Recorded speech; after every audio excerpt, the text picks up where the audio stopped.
When have you ever felt the Pharisee strut rise up in you, wanting to avoid someone God placed in your path? And what was underneath that reaction? 2, what is one situation in your life right now that feels too messy, too uncomfortable, or too costly? And how might God be inviting you to step toward it instead of away from it?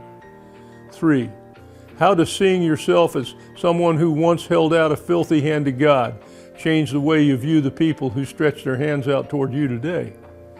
Luke 10:36-37. Now, which of these 3 would you say was a neighbor? The one who showed him mercy. God doesn't call us all to the same actions, but He does call each of us to something we cannot do in our own strength, something that requires His grace, His courage, His mercy. My encounter with Old Ray was an epiphany. I realized that the sins and circumstances of most repulsive person on the street were no worse in God's eyes than mine were when I held out my own filthy hand and whispered, "Help me." I want to thank you for joining us today, and as we talk about the last story in Street Smart, the story of Old Ray, the one-legged wino, a story which did a great deal to impact my life and to change me for the rest of my life. It's a personal story to me. And so as I sit here today with Brooke and with Caitlin and Jack, and as we listen to this story and we get prepared to talk about it, it's a story to which I have a strong emotional connection, and I want to ask you guys a question about it, and I just look forward to getting your input and your answers to this.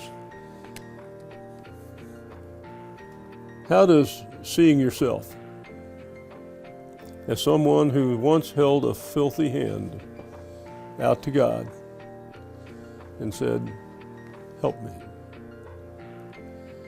how does that change the way you view the people who stretch their hands out toward you today? Brooke, I'm going to throw it right in your lap. Yeah. It just reminds me that they're me. And there's, in our humanity, there's nothing that separates us other than maybe our life experiences or families, traumas, whatever caused me to be here and them in their situation, but they're just me, they're just us. So why not stretch out a hand, even if it'll come back puke filled and a little icky.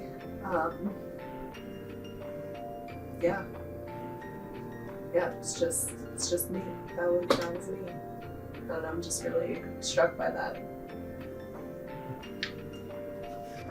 Yeah, I think this was one of the stories that just hit me the most, and I feel like the world today, they try to separate people through so many different categories, whether you're what political party you believe in, or maybe people become stats, right? But at the end of the day, we are all just human, and we're all made in the image of God, and that hand that I stuck out with my sins, with my brokenness, with my trauma, may look a little bit different than someone else's hands. And whenever God touched my hand, right, and I go to extend that hand to someone else reaching out for help, like that man was reaching out for you, and like you said, it may have puke on it, right? God reached my hand with my brokenness and my trauma. And so just remembering that no matter what separates us and how the world tries to separate us, maybe if we're Black, if we're white, if we're Mexican, anything like that, we are all made in the image of the Lord. And we all carry our own things, and we're all just children of God. And so just accepting their hand no matter what it looks like, because Christ did that for us. Back to keeping score.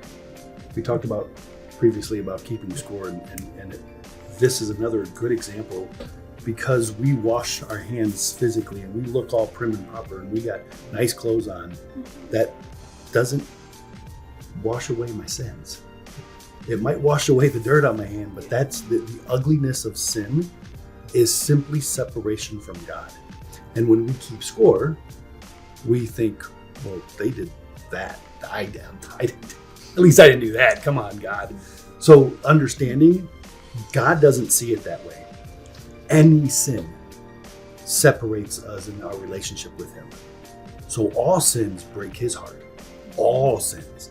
So if we can get beyond that and understanding when people reach out their hand, that hand is no uglier than the unwashed sinful hand of mine.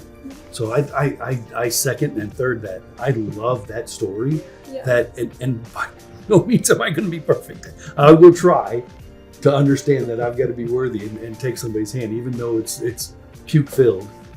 But understanding that my sin separated me from God too, and He reached His hand out to me as well. Yeah, I think it's just like a reminder for us, like we are blessed and like we're one choice away, one situation away where we could be in a situation like that person with the puke-filled hand. Yeah. I mean, people that fall into addiction or people that fall into homelessness, it's not always because they made a bad choice. Maybe they had a bad landlord, or maybe they had a surgery where they became addicted to their pain meds. And like, I mean, by the grace of God, we are where we're at, but that doesn't mean we won't be where they're at one day, you know? And so just reminding ourselves that like we're one choice, we're one situation away from being where they're at. So just extending them that grace and love. Mm-hmm. Points well taken, guys, and thank you so very much for your input. And thank you for spending time with us today as we've looked at the story of old Ray, the one-legged wino, and considered what the truth in this story looks like and what it means to take a hold of that outstretched hand that says, help me. I just look forward to seeing you next time. Thanks so much for watching today.